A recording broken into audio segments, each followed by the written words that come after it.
हे गुरु,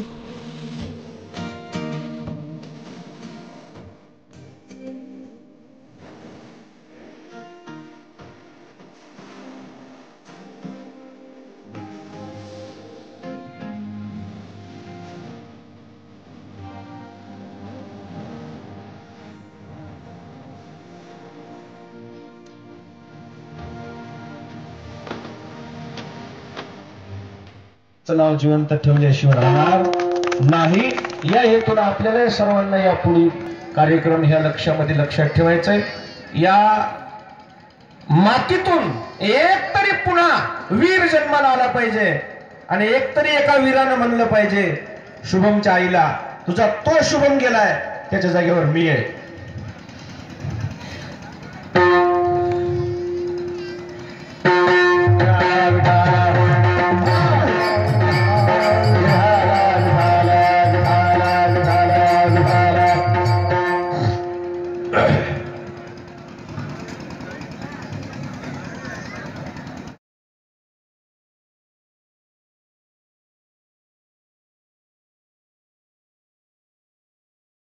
कबीरा जब हम पैदा हुए हम रोए जग हंसे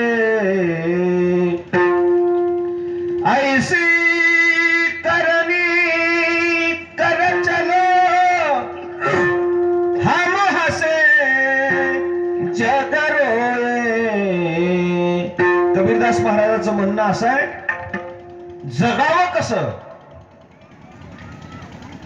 लेकरू जन्माला आल्या त्याच्या रडण्याचा आवाज आल्यावर बाहेर लोक आनंद उत्सव करतात।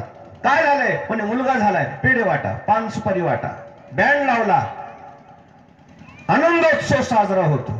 त्याचं रडणं यांच्या आनंदाचं कारण बनते।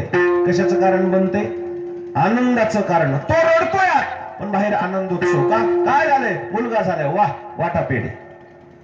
पण त्या मुलानं असं कर्तृत्व पार पाडावं, असं जगावं, जगत असताना मृत्यू जरी समोर आला तर नितड्या छातीनं त्या मृत्यूला सामोरं जावं आणि आपल्या काहीतरी कर्तृत्वाचा ठसा पाठीमागं शिल्लक ठेवावा, कीर्ती पाठीमागं शिल्लक ठेवा।